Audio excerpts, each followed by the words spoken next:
सद्गुरु श्री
हरि जय जय राम कृष्ण हरि जय जय राम कृष्ण हरि जय जय राम कृष्ण हरि जय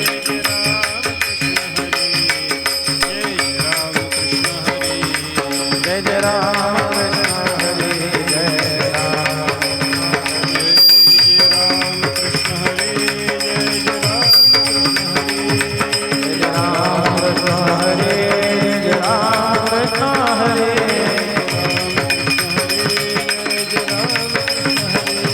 जय जय राम कृष्ण हरि जय राम कृष्ण हरि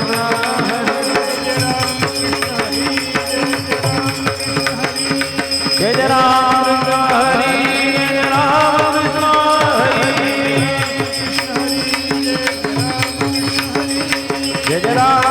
हरि जय जय राम कृष्ण हरि जय जय राम कृष्ण हरि जय जय राम कृष्ण हरि जय जय राम कृष्ण हरि जय जय राम कृष्ण हरि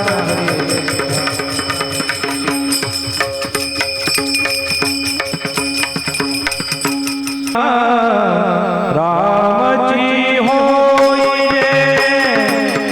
राम जी होई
माझिया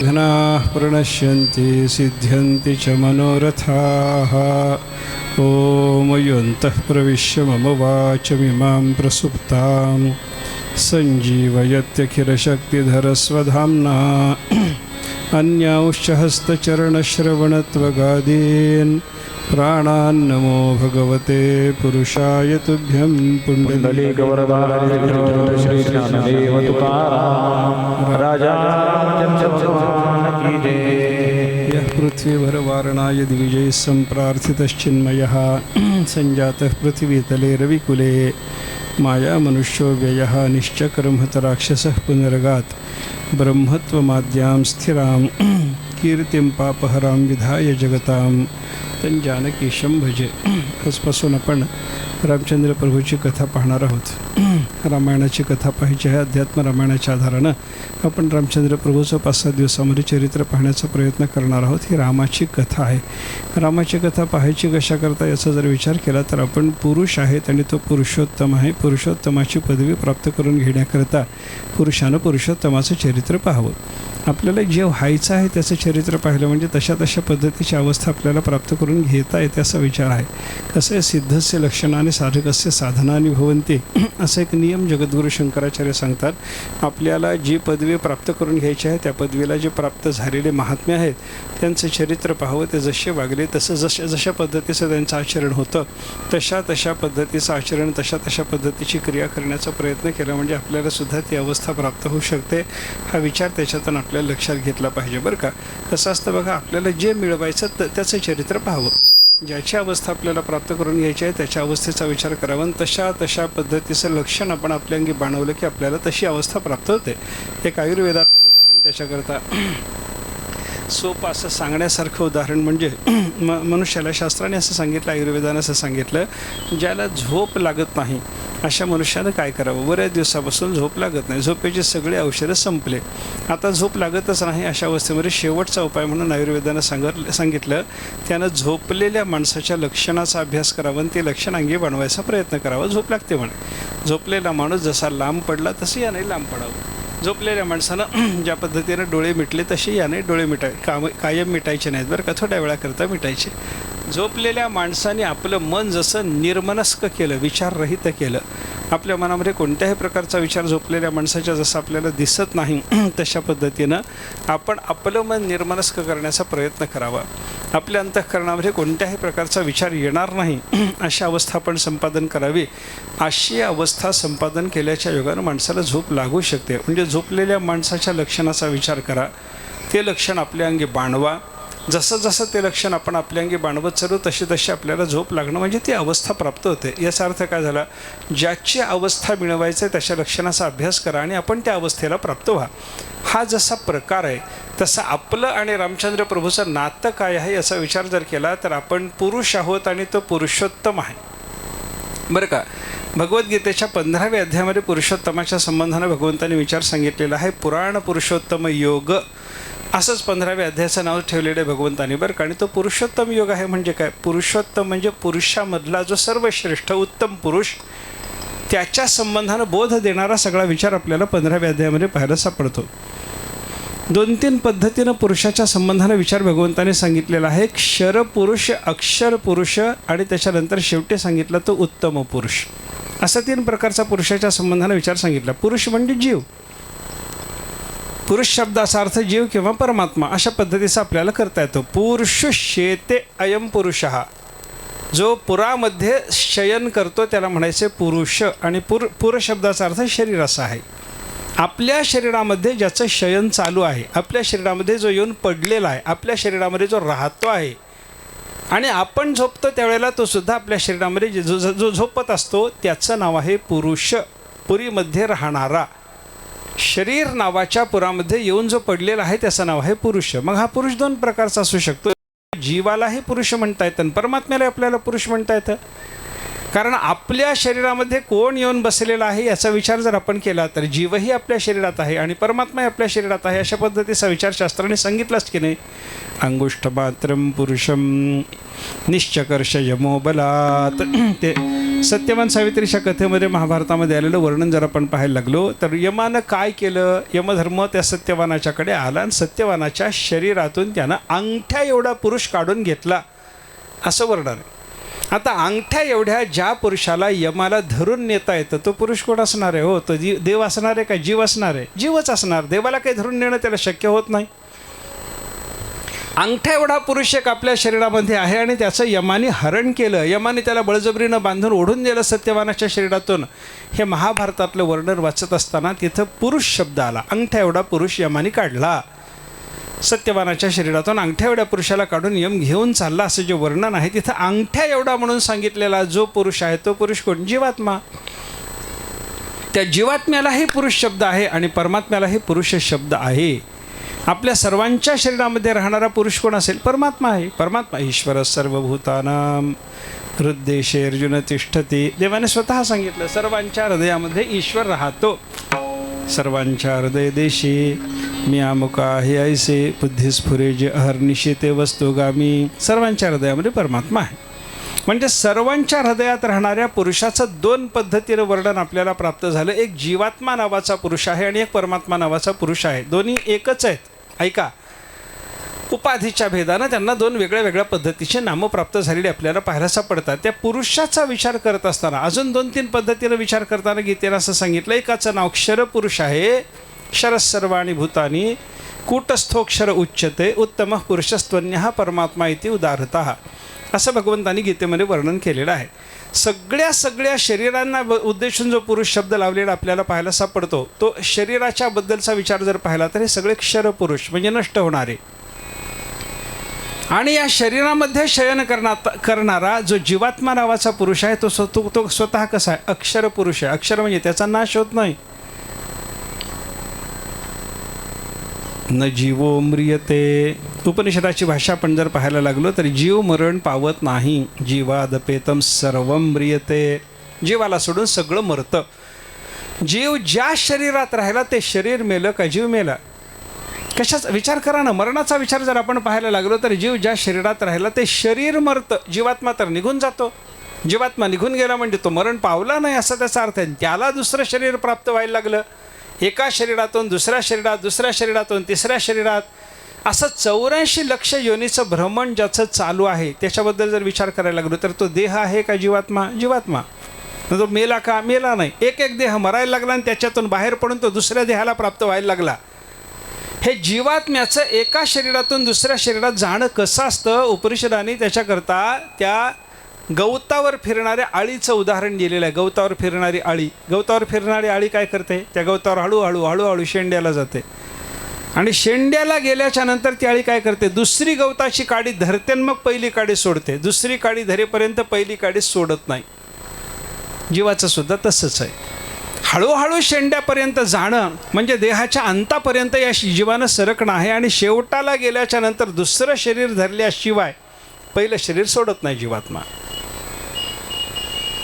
गीतेमध्ये त्याचं वर्णन आलेलं आहे. वासांसी जीर्णानि यथा विहाय नवानि गृह्णाति नरोपराणि तथा शरीराणि विहाय जीर्णानि अन्यानि संयाति नवानि देहि. भगवंतांनी सांगितलं ना, एक मनुष्य जुनं वस्त्र टाकून देतो, नवीन वस्त्र घेतो. 4-6 महिने वर्षभरपर्यंत एखादा ड्रेस वापरणं झाल्याच्या नंतर मनुष्याचं वस्त्र जुनं झालं. आता धोतर जुनं झालं, पॅन्ट जुनी झाली, सदरा जुना झाला. आता हे जुनं झालेलं वस्त्र वर्षभराच्या नंतर टाकून द्यावं. सणाच्या निमित्तानं नवीन वस्त्र घ्यावं, मग ते धारण करावं. हा प्रकार माणसाचा चालतो की नाही? जसं जुनं वस्त्र टाकून द्यावं, नवीन वस्त्र घ्यावं, त्याप्रमाणे चैतन्य म्हणजे जीवात्मा काय करतो? तो जीवात्मा आपल्या जुन्या शरीराचा त्याग करतो, नवीन शरीराचा स्वीकार करतो. एवढाच प्रकार आहे. एक जुनं वस्त्र टाकून नवीन वस्त्र घेणं काय? गवतावर फिरणाऱ्या आळीनं एका काडीचा त्याग करून गवताच्या दुसऱ्या काडीला धरणं काय? असा जसा प्रकार चालावा तसा एक देह सोडून जीवात्मा दुसऱ्या देहामध्ये चालला. त्या देहालाही पुरुष शब्द आहे, जीवालाही पुरुष शब्द आहे. देहाला असलेला पुरुष शब्द कोणता पुरुष सांगतो? क्षर पुरुष. क्षरण पावणारा, नाश पावणारा. आणि जीवाला असून उद्देशून असलेला पुरुष शब्द काय सांगतो? अक्षर पुरुष. कूटस्थोक्षर उच्यते. कूटस्थ. कूटस्थ शब्दाचा अर्थ काय? कूट म्हणजे आयरन. सोनाराची जी आयरन असते की नाही, ज्या आयरणीवर सोनार दागिने घडवतो त्या आयरणीला कूट शब्द आहे. आणि त्या कूटाप्रमाणे स्थिर असलेला परमात्मा आहे. कूट म्हणजे आयरन. आयरणीप्रमाणे परमात्मा स्थिर आहे. आयरणीवर सोन्याच्या दागिन्याच्या आकारामध्ये सोन्याच्या आकारात बरेच बदल झाले. पिढ्यानपिढ्या सोनाराच्याकडे एकच आयरन असते. सोनाराला विचारा ना तुम्ही, हे आयरन कधी आणली? तो म्हणतो माझ्या बापदादांनी कधी घेतले कोणाला माहिती. याचा अर्थ काय झाला? 101 वर्षापासून त्याच्याकडं आयरन आहे आणि त्या आयरणीवर अनेक दागिने रोज रोज घडत राहतात. त्या सोन्याच्या आकारात बदल होत गेला, आयरणीत काही बदल नाही.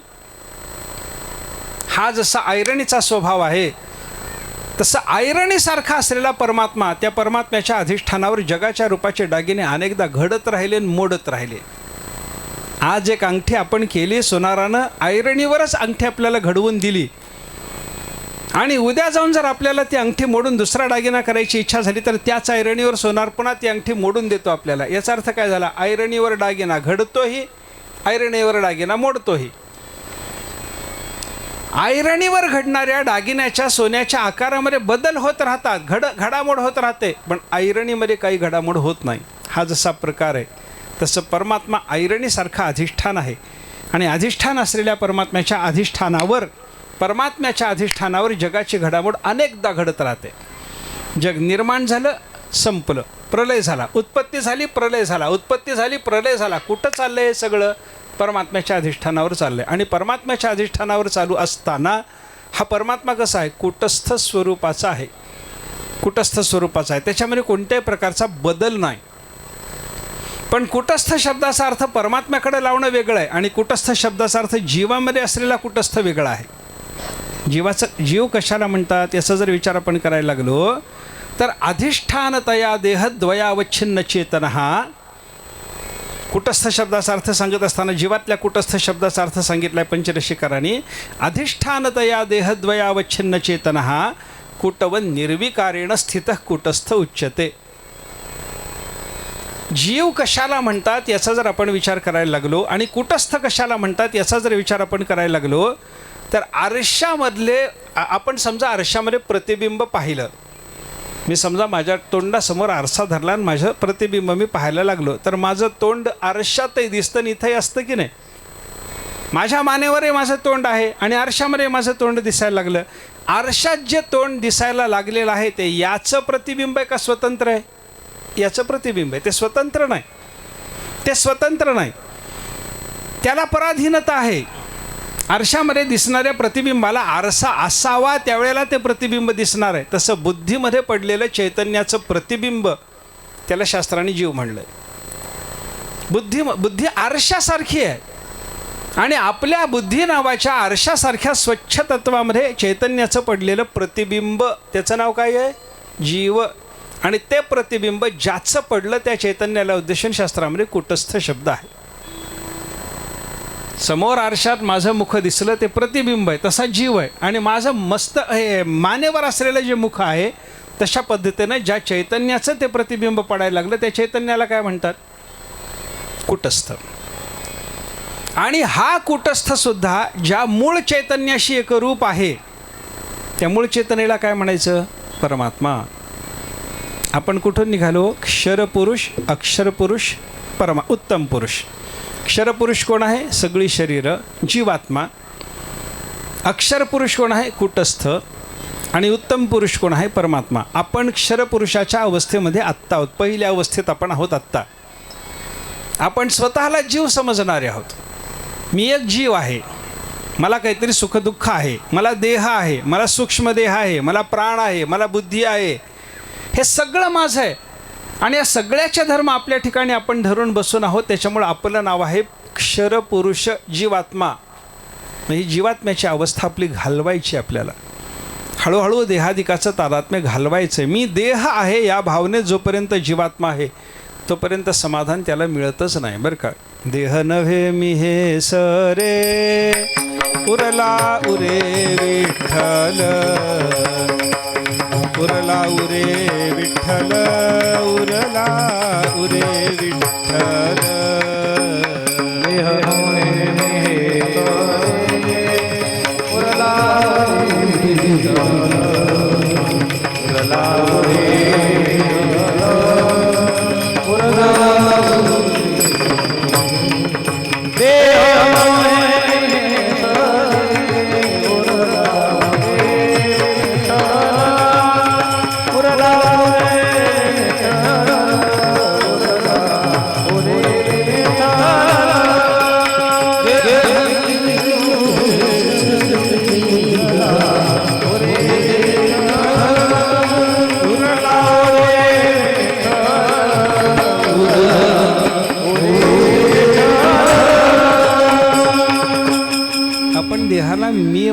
इंद्रियाला मी म्हणतो, प्राणाला मी म्हणतो, मनाला मी म्हणतो, बुद्धीला मी म्हणतो, हे सगळं या अनात्म पदार्थाला मी म्हणणं सोडलं पाहिजे. हळूहळू पुढं जाता जाता मी वासुदेव तत्वता या बोधापर्यंत जाऊन पोहोचायचं. मी कोणी नाही, मी देह नाही, मी विठ्ठल आहे, मी इंद्रिय नाही, मी पांडुरंग आहे, मी परमात्मा आहे. अशा पद्धतीची चिदानंद रूप शिवोहम शिवोहम ही भावना आपल्या ठिकाणी निर्माण झाली पाहिजे. आणि ते निर्माण होणं याला काय म्हणतात? परमात्म्याची पदवी प्राप्त होणं.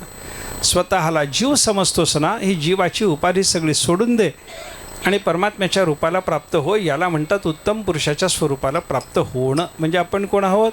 क्षरपुरुष. आपल्याला पदवी कोणती मिळवायची आहे? उत्तम पुरुषाची.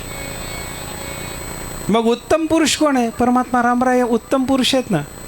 पुरुषोत्तम म्हणतात. मर्यादा पुरुषोत्तम. रामरायाचं वर्णन काय केलं जातं? मर्यादा पुरुषोत्तम. श्रीकृष्ण परमात्म्याचं वर्णन करताना काय म्हणतात? लीला पुरुषोत्तम. पुरुषोत्तम म्हणजे पुरुषामध्ये उत्तम. ते पुरुषोत्तमाची पदवी प्राप्त करून घ्यायची जर असेल तर मग काय करा? झोपलेल्या पुरुषाच्या लक्षणाचा अभ्यास करून जशी झोप लागते त्याप्रमाणे पुरुषोत्तमाच्या लक्षणाचा अभ्यास करा. त्याचं चरित्र बघा. तो कसा वागला, तो कसा बोलला, त्यानं कशा पद्धतीच्या मनोवृत्ती धारण केल्या, जगाशी वर्तन करत असताना कसा वागला, सगळं बघितलं आणि ते तसं आपल्या ठिकाणी निर्माण करण्याचा प्रयत्न केला की आपल्याला ती पदवी प्राप्त होते. तसं पाहायला गेलं तर संताच्या चरित्राचं अनुकरण करता येतं, देवाच्या चरित्राचं अनुकरण करता येत नाही. न देव चरितम चरित शास्त्राचा नियम आहे. आपल्याला बघा तुम्ही, आपल्याला जीवनामध्ये आचरण करायचं झालं तर कोणाचं चरित्र पाहून आचरण करावं? देवाचं चरित्र पाहून आचरण करायला जमत नाही. भगवान शंकराने हालाहली विषप्राशन केलं, करता? शंकराने हालाहल विषय घेतलं, मला देवाच्या चरित्रासारखं वागायचं, हालाहल विषय खाऊन जमल आपल्याला? भगवान श्रीकृष्णाने गोवर्धन पर्वत करंगळीवर धारण केला, आपल्याला काय उचलतंय? तसा विचार करून चालत नाही. मारुतीरायांनी द्रोणागिरी पर्वत सगळा उचलून आणला होता, आपल्याला काय उचलतं सांगा ना? घराचं बांधकाम करत असताना एक विटकर उचलायची झाली तर मजूर लावावा लागतो, आपल्याला उचलत नाही. कुठला गोवर्धन, कुठला द्रोणागिरी आपल्याला उचलतो सांगा ना मला? मी कशा करता हे बोलायला लागलो? मारुतीरायाने द्रोणागिरी पर्वत उचलला. चरित्र आपल्याला तसं अनुसरण करता येतं का? चरित्रासारखं वागता येतं का? वागता येत नाही. गोवर्धन पर्वत भगवंताने उचलला, आपल्याला उचलता येतो का? येत नाही. शंकराने हालाहल विषप्राशन केलं, आपल्याला करता येतं का? करता येत नाही. याचा अर्थ काय झाला? देवाच्या चरित्राचं अनुसरण करता येत नाही, संताच्या चरित्राचं अनुसरण करता येतं. साधू पुरुष जसं वागले तसं वागायला जमतं की नाही? म्हणून भागवतामध्ये चिंतन येतं, भूतानाम देवचरितम दुःखायच सुखायच सुखायैव हि साधूनाम त्वादृशाम अच्युतात्मनाम. भगवंताचं चरित्र आणि साधूचं चरित्र याच्यात फरक कसा आहे? भगवंताच्या चरित्राचा विचार केला तर ते चरित्र सुखही देतं, दुःखही देतं. कसं सुख देतं आणि कसं दुःख देतं? देवाचं चरित्र गावं आपण, गाण्याने सुख देतं. चरित्र ते उच्चारावे, चरित्र ते उच्चारावे, चरित्र ते उच्चारावे. केले देवे गोकुळी, केले देवे गोकुळी, केले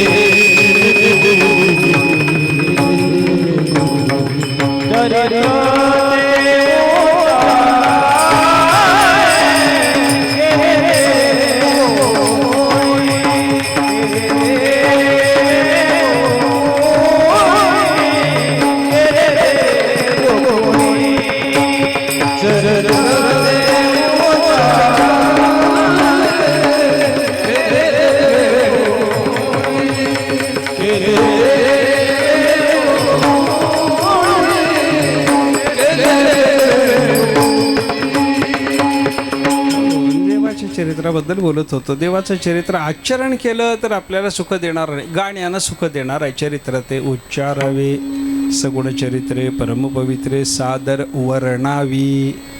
आहे की नाही? वर्णावी, वर्णन करावं, देवाच्या चरित्राचं वर्णन करावं, देवाचं चरित्र उच्चारण करावं, देवाचं चरित्र गात जावं.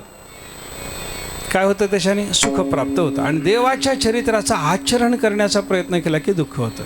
गोवर्धनासारखं काहीतरी उचलायचं म्हणलं की पोटाची गाठ जाते.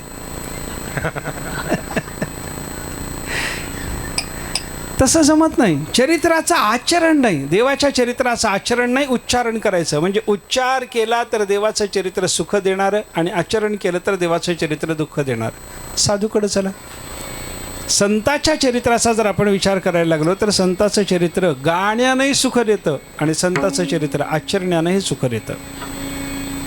संताच्या चरित्रात हे दोन प्रकार आहेत. संताचं लीला चरित्र वेगळं आहे, संताचं अनुभव चरित्र वेगळं आहे. लीला चरित्र म्हणजे ते देवासारखंच असतं.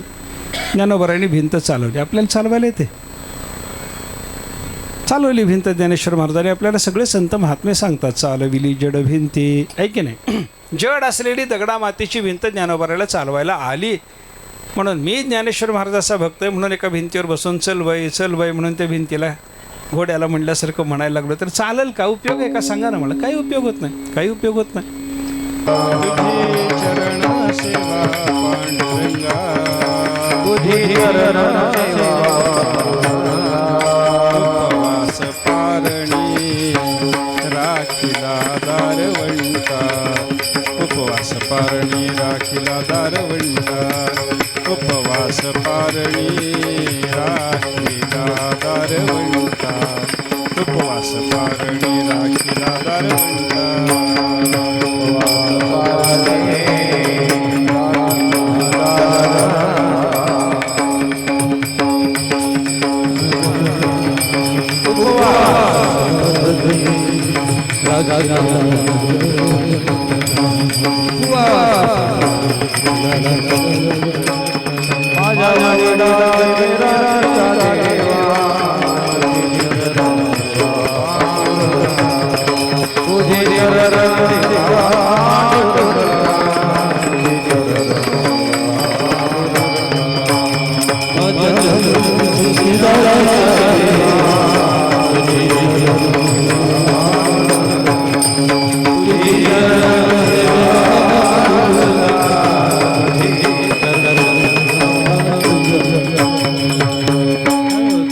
सांगतात माझ्या बापदाऱ्याची ही मिरासी आहे, माझी वतनदारी आहे. कोणती? तुझी चरण सेवा पांडुरंगा. पांडुरंगा तुझ्या चरणाची सेवा करणं आमची बापदाऱ्याची मिरासी आहे.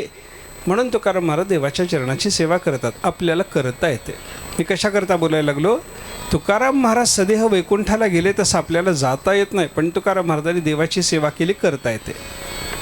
तुकाराम महाराजांनी अखंड नामस्मरण केलं, आपल्याला करता येतं. तुकाराम महाराजांनी पंढरीची पायी वारी केली, आपल्याला करता येतं. एकादशीचं व्रत केलं, आपल्याला करता येतं. ज्ञानेश्वरीचं पारायण केलं, आपल्याला करता येतं.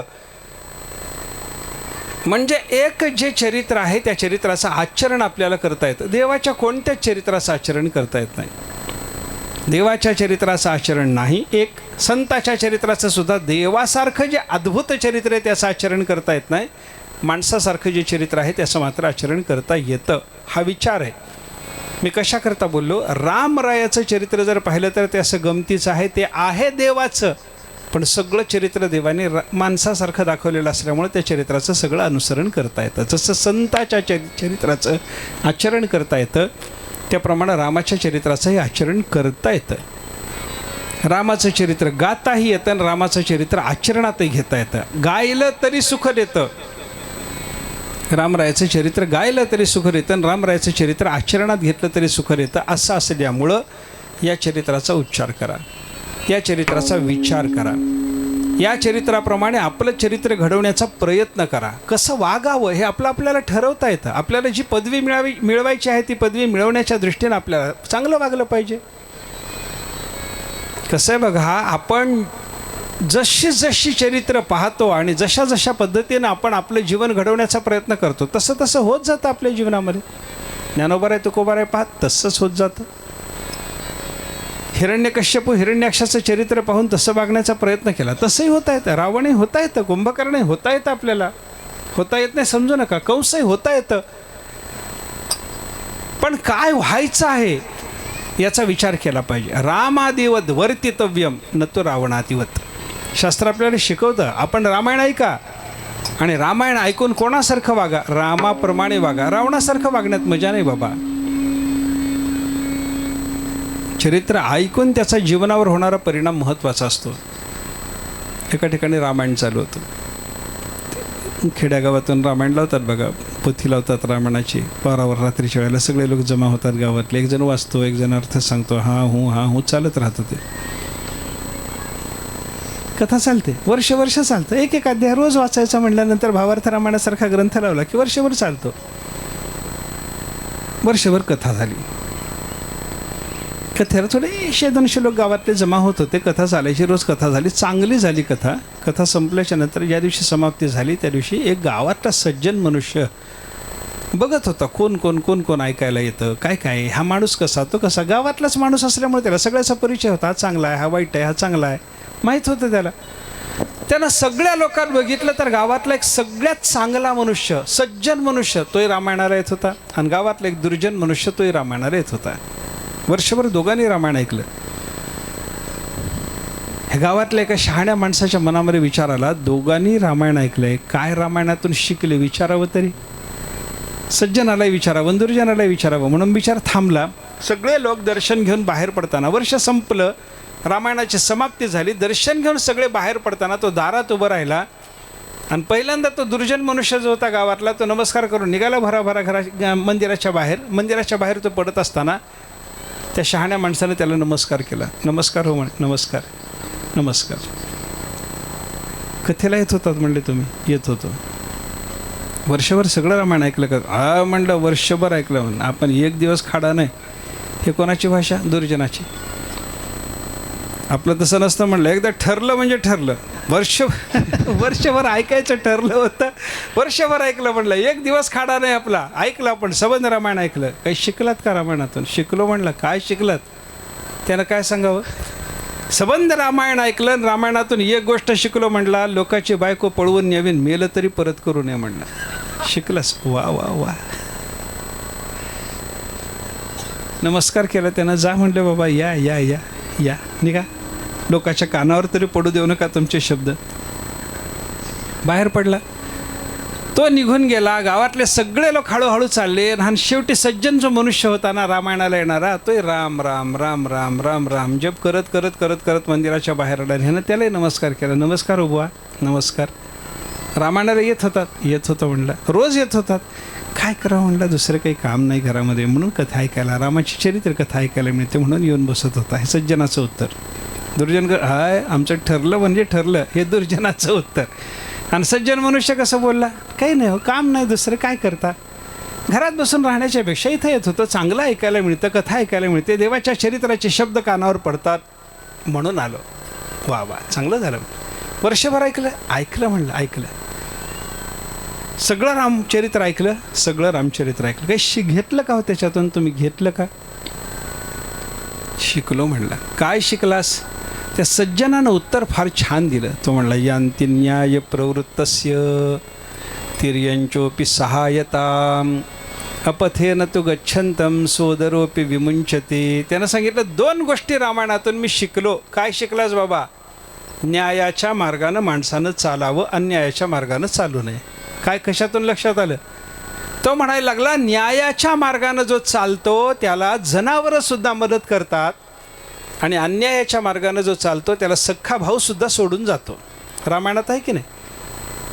रामराय न्यायाच्या मार्गानं चालले, जनावरांनी पशुनीसुद्धा. वानरा हाती लंका घेवविली म्हणे तुका, राणीची या पाले खाईरा, नेवाणे करविले लंकेश्वरा. ज्ञानेश्वर महाराज वर्णन करतात ना, रानातला पाला खाऊन जगणारे जनावरं असलेले वानर, त्यांच्याकडून रावणासारखा प्रबल प्रतापी असलेला शत्रू रामचंद्र प्रभूनं जिंकून घेतला. म्हणजे काय झालं? न्यायाच्या मार्गानं चालणाऱ्या रामाला पशुनीसुद्धा मदत केली, आणि अन्यायाच्या मार्गानं चालणारा रावण बिभीषण सख्खा भाऊ असून सोडून गेला. म्हणजे काय? न्यायाच्या मार्गानं चालावं, अन्यायाच्या मार्गानं चालू नये, हे रामायणातून मी शिकलो असं म्हणून तोही बाहेर पडला. मला सांगा, दोघांचे उत्तर कसे तो? दुर्जनानंही रामायणच ऐकलं आणि वर्षभर ऐकलं, आणि सज्जनाने रामायणच ऐकलं आणि वर्षभर ऐकलं. कोणाचा परिणाम चांगला आहे सांगा ना? आपली चित्तवृत्ती जर बदललीच नाही ऐकत असताना, काय उपयोग आहे त्याचा? काही उपयोग नाही. अरे, परीस घासून घ्यायचा जर झाला तर लोखंड तरी व्हावं लागतं. परीस घासून घेण्याकरता दगड होऊन काय उपयोग आहे? तसं रामायण ऐकून आपलं जीवन बदलून जर घ्यायचं असेल तर थोडीशी चित्तवृत्ती आपली सात्विक करण्याचा माणसाने प्रयत्न केला पाहिजे की नाही. ती चित्तवृत्ती सात्विक करा, रामायण ऐका. त्याच्यातून काय होतं, चित्तवृत्ती बिघडलेली असताना रामायण जर ऐकलं, दुर्जनाचा परिणाम. आणि चित्तवृत्ती सात्विक करून जर रामायण ऐकण्याचा प्रयत्न केला तर आपल्याला पशुसुद्धा मदत करतील अशा पद्धतीची स्थिती प्राप्त होऊन हळूहळू पुरुष असताना पुरुषोत्तमाची पदवी प्राप्त व्हावी ही योग्यता येते. म्हणून रामायण ऐकायचं कशा करता, रामायणातून घ्यायचं काय याचा जर विचार केला तर रामाचं चरित्र शिकावं, तशा पद्धतीनं वागायचा प्रयत्न करावा. तशा पद्धतीनं वागलं की काय होतं, पुरुष जाऊन पुरुषोत्तमाची, उत्तम पुरुषाची पदवी आपल्याला प्राप्त होते. उत्तम पुरुषाची पदवी कशाला पाहिजे याचा जर विचार केला तर परमात्मा रूपता प्राप्त होणं याच्यासारखं मोठं फलच नाही जगामध्ये. आपल्याला काय मिळवायचं आहे, परमानंद. मनुष्याचं जीवन कशा करता मिळालं आपल्याला, आपल्या दुःखाचा अत्यंत नाश व्हावा आणि आपल्याला परमानंदाची प्राप्ती व्हावी याच्याकरता मनुष्याचं जीवन आहे. मग परमानंद मिळावा याच्याकरता काय लागेल, परमानंद असलेला भगवंताचा साक्षात्कार लागतो. देव परमानंद आहे. सर्व सुखाचे आगर, सर्व सुखाचे आगर,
परमात्मा म्हणजे काय, सगळ्या सुखाचं आगर आहे. आगर शब्दाचा अर्थ खाण असा आहे. जसं सोन्याची खाण असली की तिथं सोनं मिळतं, हिऱ्याची खाण असली की तिथं हिरे मिळतात, त्याप्रमाणे परमात्मा ही सुखाची खाण आहे. म्हणून तिथे गेलं की सुख मिळतं. सुख प्राप्त करून घ्यायचं असलं तर त्याच्याकरता काय करावं, संत महात्म्याने शिकवलं आपल्याला. सुखा लागी करिसी तळमळ, तरी तो पंढरीसी जाय एक वेळ, मग तो अवघाचे सुखरूप होसे, जन्मोजन्मीचे दुःख विसरसे.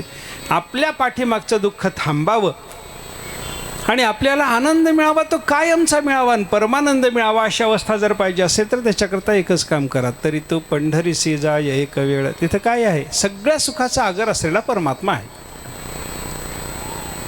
कशाकरता बोललो मी, मनुष्याचं जीवन प्राप्त झालं दुःख घालवणे आणि परमानंद मिळवणे याच्याकरता. बाकी काही करायचं नाही या देहात येऊ. बाकीच्या शरीरामध्ये जे जे आपल्याला करता आलं ते इथं करण्यामध्ये काही मजा नाही. आहार निद्रा भय मैथुनंच सामान्यमेतत् पशुभिर्नराणाम. बघा तुम्ही, 4 गोष्टी सगळ्या योनीत समान आहेत. आपण माणूस व्हा, आपण जनावर व्हा, आपण पशुपक्षी व्हा, काही व्हा, सगळ्या गोष्टी समान असतात काही ठिकाणी बरं का. काही गोष्टी समान आहेत सगळ्यांना. आहाराचा विचार करा. खायला कोणाला लागत नाही, माणसाला लागतं, जनावराला लागतं. वाघालाही खायला पाहिजे, गाईलाही खायला पाहिजे, शेळीलाही खायला पाहिजे, माणसालाही खायला पाहिजे, पक्षी असला तरीच खायला पाहिजे. 84 लक्ष योनीपैकी कोणत्याही देहात गेला तरी खाणं आहे की नाही, हो खाणं आहे. थोडं गमतीनं जर बोलायचं झालं ना, आपलं अन्न खाणाऱ्याला जनावर म्हणतात आणि सगळ्याचं अन्न खाणाऱ्याला माणूस म्हणतात. फजिती इथं आहे आपली. जनावर आपलं अन्न खातात, जनावर दुसऱ्याचं अन्न खात नाहीत. शेळी पाला म्हणजे पालाच खाणार. शेळीच्या समोर मांस ठेवून बघा तुम्ही, खात नाही ते. वाघाच्या समोर मांस म्हणजे मांसच पाहिजे वाघाला. गवताला तोंड लावायचा नाही तो. माणसाचं कसं चाललंय, हेही पाहिजे तेही पाहिजे.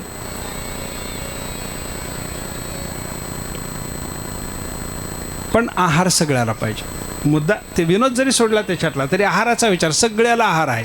निद्रेचा विचार करा. झोप कोणाला लागत नाही? माणसालाही झोप आहे, गाढवालाही झोप आहे, कावळा चिमणीला रात्रीच्या वेळेला आपल्या घरट्यामध्ये येऊन कावळ्या चिमणी झोपत नाहीत का? झोपतात ना. वाघही झोपतो ना, माणूसही झोपतो ना, गाढवही झोपतं ना. झोप सगळ्यालाच आहे. बदलच सांगायचा झाला, एवढा बदल सांगता येतो त्याच्यावर. काय सांगता?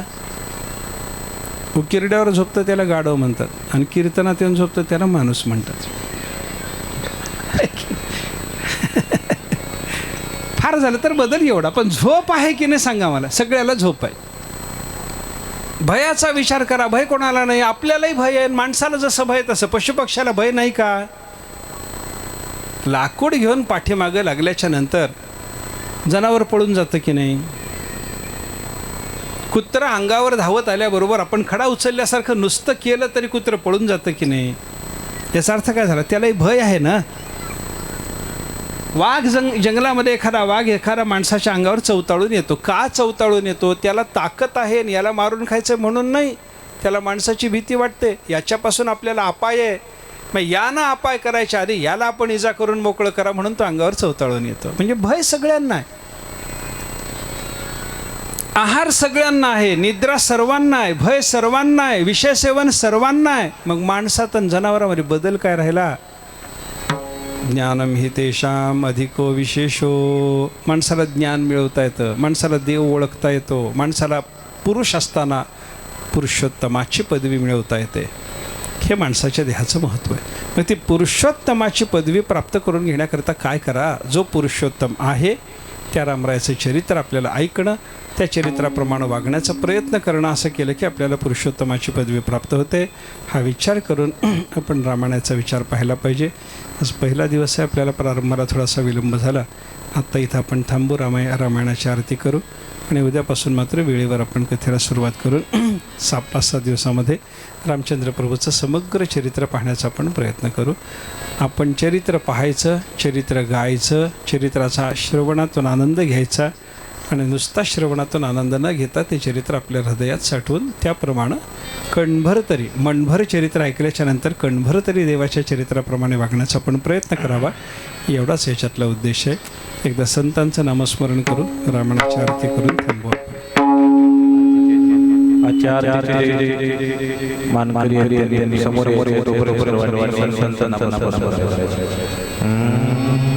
श्री ज्ञानदेव श्री तुकाराम, श्री ज्ञानदेव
बोला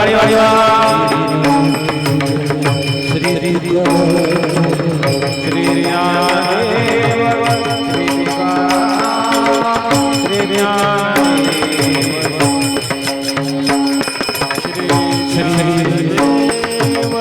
श्री तुकाराम श्री ज्ञानदेव श्री देव श्री तुकाराम श्री ज्ञानदेव श्री तुकाराम श्री ज्ञानदेव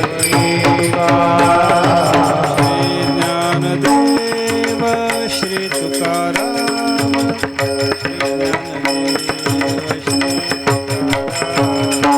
श्री ज्ञानदेव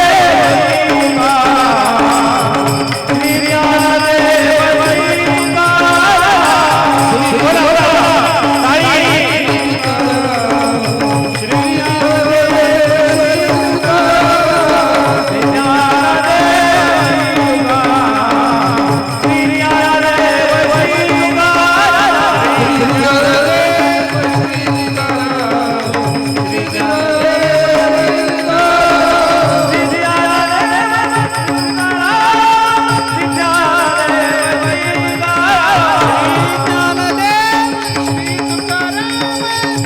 ज्ञानदेव श्री तुकाराम श्री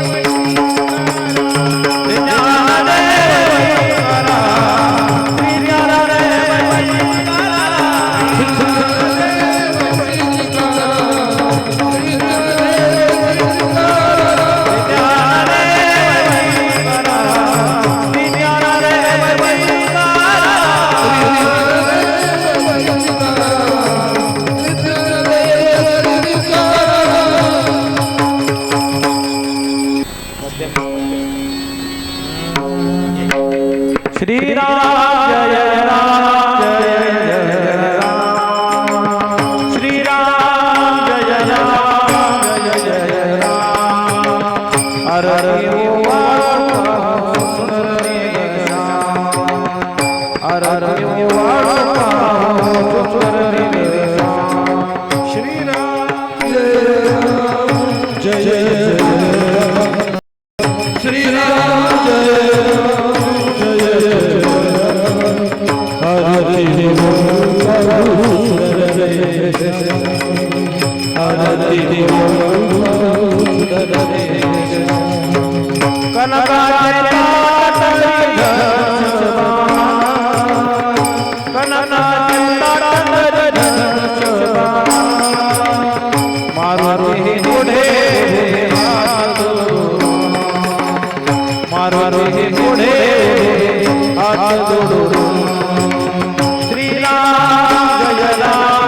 जय जय राम श्री राम जय राम जय जय राम हरे श्री राम जय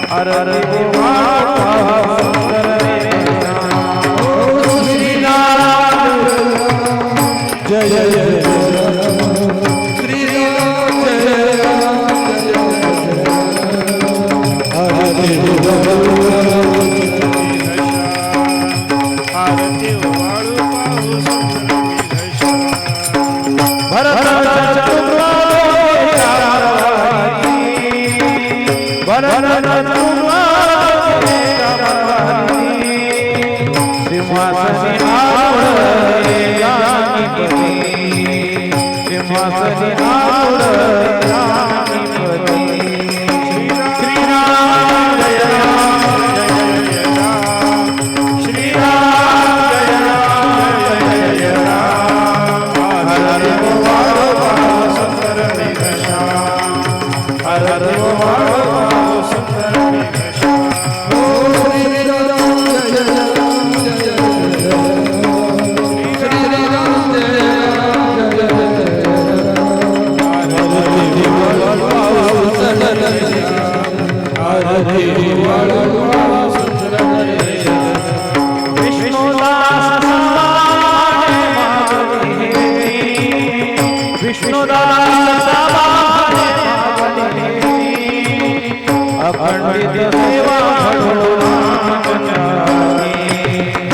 अखंडित सेवा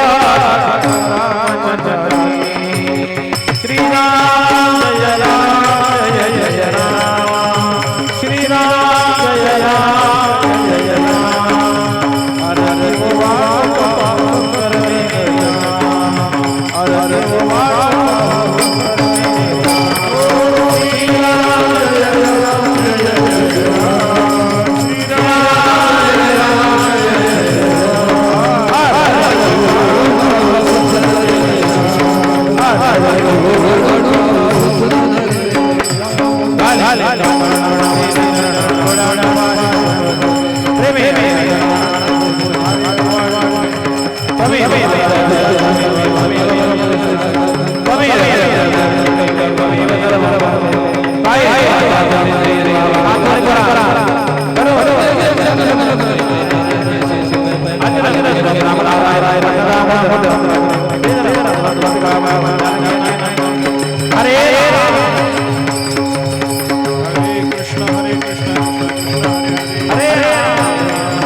हरे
पुरुष मंडळीच्या बाजूला लाईन लावलेली आहे त्याच बाजूला लाईन लावायची चला तिकडून इकडून या इकडून लाईन लावा पुरुष